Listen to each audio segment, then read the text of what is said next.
Swords ranking के पिछले episode में हमने देखा सुंगुन हीलर से पूछता है तो क्या तुम कॉन्ट्रैक्ट के लिए तैयार हो। हीलर इस चीज का जवाब हाँ देती है, जिसके बाद सुंगुन अपने मैजिक का इस्तेमाल करता है एंड एक कॉन्ट्रैक्ट को बनाता है। सुंगुन अब हीलर से कहता है मैं तुमसे दोबारा पूछता हूँ, क्या तुमने इस कॉन्ट्रैक्ट को चेक कर लिया है, क्या तुम ये कर पाओगी। हीलर इस चीज का जवाब हाँ में देती है, जिसके बाद सुंगुन अपने मन के अंदर हीलर की विल पावर की तारीफ करता है एंड उसे कहता है तो ठीक है, मुझे अपना हाथ दो, मुझे तुम्हारा कुछ खून चाहिए होगा। अब सुंगुन हीलर की उंगली से थोड़ा खून निकालता है एंड उस कॉन्ट्रैक्ट के ऊपर डालता है। अब सुंगुन हीलर से कहता है कॉन्ट्रैक्ट के नीचे वाले सेक्शन को तेजी से पढ़ो, ये चीज तभी इफेक्टिव रह पाएगी जब कॉन्ट्रैक्टर अपनी मर्जी के मुताबिक तेजी से उस चीज को पढ़े। उस चीज को पढ़ते हुए हीलर को काफी ज्यादा शर्म आती है एंड वो सुंगुन से कहती है क्या मुझे सच में ये करना होगा, ऐसा लग रहा है कि अगर मैं ये करूंगी तो कोई एंग्री ब्लैक ड्रैगन जो है वो समन हो जाएगा।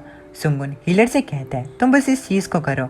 अब आखिर में हीलर को मानना पड़ता है। हीलर उस कॉन्ट्रैक्ट के बॉटम सेक्शन को जोर से पढ़ती है। हीलर को कॉन्ट्रैक्ट पढ़ते हुए देखकर सुंगुन दोबारा से अपने मैजिक का इस्तेमाल करता है एंड उस कॉन्ट्रैक्ट को सील कर देता है। कॉन्ट्रैक्ट को सील करने के बाद सुंगुन के सिस्टम में उसे नोटिफिकेशन मिलता है कि उसने प्लेयर मिन योयुंग के साथ एक कॉन्ट्रैक्ट क्रिएट कर लिया है और सिस्टम जो है वो अब इस कॉन्ट्रैक्ट का विटनेस है। सुंगुन इस नोटिफिकेशन को देखकर अपने मन के अंदर कहता है आकाशीय सिस्टम इसे देख रहा है, लेकिन वो इसके बारे में कुछ नहीं करना चाहता, ऐसा क्यों है। कॉन्ट्रैक्ट सील होने के बाद हीलर सुंगुन से कहती है कि उसके सिस्टम में एक अजीब सा मैसेज आया है। सुंगुन हीलर से कहता है कि उसे चिंता करने की कोई जरूरत नहीं, क्योंकि ये मैसेज कॉन्ट्रैक्ट के सक्सेसफुल होने का है। अब सुंगुन कॉन्ट्रैक्ट क्रिएट करने के बाद हीलर से कहता है चलो अब कपड़ों की शॉपिंग करने चलते हैं। इस चीज को सुनकर हीलर काफी ज्यादा शर्माने लगती है।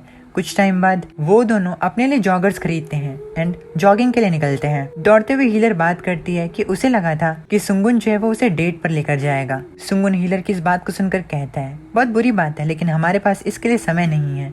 हीलर सुंगुन से कहती है तुम अचानक से इतनी कैजुअल टोन में बोल रहे हो। हीलर सुंगुन को ओल्ड मैन कहती है, जिसके बाद सुंगुन हीलर से कहता है हम दोनों अभी कॉन्ट्रैक्ट के थ्रू क्लोज हुए हैं, मुझे लगा था कि तुम वियर्ड हो क्योंकि तुम बिल्कुल भी नहीं बदली हो। हीलर सुंगुन से कहती है कि वो हमेशा की तरह सेम है। अब दौड़ते हुए सुंगुन हीलर से कहता है वैसे तुम्हारा स्टेमिना क्या है। हीलर दौड़ते हुए काफी ज्यादा थक रही होती है। अब हीलर सुंगुन की बात का जवाब देती है। वो सुंगुन को बताती है कि उसका स्टेमिना 50 है, क्योंकि इन दिनों हीलर जो है उनके पास एटलीस्ट 50 स्टेमिना तो होना ही चाहिए, नहीं तो सभी लोग उनकी बहुत ज्यादा बुराई करेंगे। अब हीलर दौड़ते दौड़ते काफी ज्यादा थक जाती है, इसलिए वो सुंगुन से पूछती है कि वो कब तक दौड़ने वाले हैं। सुंगुन इस बात को सुनकर हीलर को जवाब देता है ये सिर्फ तैयारी है, हम तब तक दौड़ते रहेंगे जब तक हम थक नहीं जाते। हीलर इस बात को सुनकर परेशान हो जाती है, जिसके बाद सुंगुन हीलर की तरफ देखते हुए उसे कहता है मैं तुम्हें वो चीज सिखाऊंगा जिसके बारे में हमने पिछली बार बात की थी, इसलिए तुम्हें एक्साइटेड होना चाहिए। हीलर इसे सुनने के बाद मोटिवेटेड फील करती है।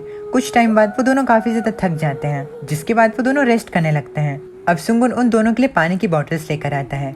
सुंगुन हीलर से कहता है हम एक छोटा सा ब्रेक लेंगे और उसके बाद सीधा स्किल को सीखेंगे। अब सुंगुन हीलर को पानी पीता हुआ देखता है। हीलर पानी पीने के बाद काफी ज्यादा रिफ्रेश्ड फील करती है। अब सुंगुन हीलर से कहता है जिस स्किल को मैं तुम्हें सिखाने वाला हूँ उसे इटर्नल एनहांसमेंट कहते हैं। हीलर को इस स्किल के बारे में नहीं पता होता। अब सुंगुन हीलर को इस स्किल के बारे में बताना शुरू करता है।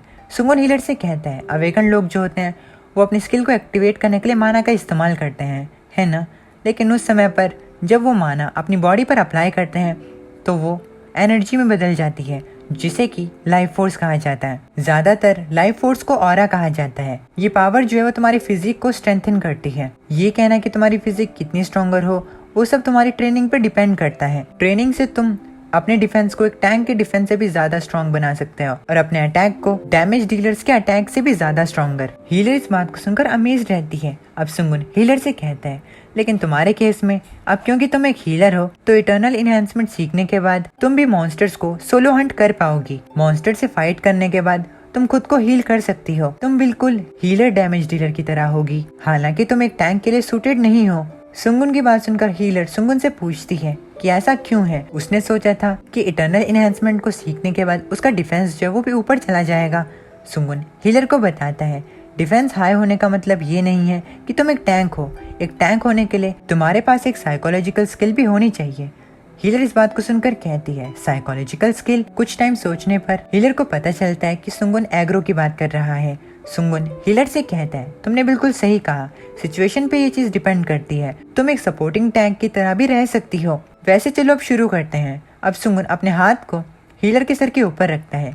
हीलर सुंगुन से पूछती है कि वो क्या कर रहा है। अब सुंगुन अपने नॉलेज ट्रांसफर स्किल का इस्तेमाल करता है, जिससे कि वो अपने नॉलेज को हीलर के अंदर ट्रांसफर करता है। इस चीज के दौरान हीलर बिल्कुल ब्लैंक फील करने लगती है एंड वो बेहोश हो जाती है। कुछ टाइम बाद हीलर की आंखें खुलती हैं एंड वो पीछे मुड़कर सुंगुन से कहती है, आखिर वो क्या था, कुछ चीज मेरे दिमाग के अंदर गई है। सुंगुन हीलर से कहता है, तुम शांत हो जाओ, ये बस मेरी एक स्किल थी, ये मेरी नॉलेज को दूसरे के सर के अंदर डालता है। इस चीज को सुनकर हीलर काफी ज्यादा खुश हो जाती है एंड वो कहती है, ये चीज कॉलेज एंट्रेंस एग्जाम के दौरान काफी ज्यादा काम आएगा। सुंगुन इस चीज को सुनकर कहता है, नहीं, इसका कोई काम नहीं आएगा। जो नॉलेज मैंने तुम्हें दी है वो तुम्हारे काम तभी आएगी जब तुम उसे प्रैक्टिस करती रहोगी। ये बिल्कुल वैसा ही है जैसे कि तुम स्कूल में अगर कोई चीज पढ़ती हो तो अगर तो तुम उसे पढ़ती रहती हो तो तुम्हें वो चीज याद रहती है, लेकिन अगर तुम उसे पढ़ना छोड़ देती हो तो तुम उसे भूल जाती हो। तो चलो अब शुरू करते हैं। तुम्हें पता ही होगा कि तुम्हें क्या करना है। अब हीलर इंटरनल इनहेंसमेंट को प्रैक्टिस करना शुरू करती है। सुंगुन हीलर को देखकर अपने मन के अंदर कहता है, ऑरा को सीखने का तुम्हारा टैलेंट जो है एंड कितना तुम ऑरा को काम में ला सकती हो ताकतवर बनने के लिए, ये दोनों चीजें जो है वो काफी ज्यादा अलग हैं। सुंगुन अब हीलर के बारे में सोचने लगता है एंड इसी के साथ हमारा ये वाला एपिसोड यहीं पर खत्म हो जाता है। उम्मीद है कि आपको ये एपिसोड पसंद आया। अगर पसंद आए तो प्लीज वीडियो को लाइक करके चैनल को सब्सक्राइब करना ना भूलिएगा। मैं मिलता हूं लोगों से नेक्स्ट वीडियो में, तब तक के लिए अपने फैमिली का ख्याल रखना मत आने।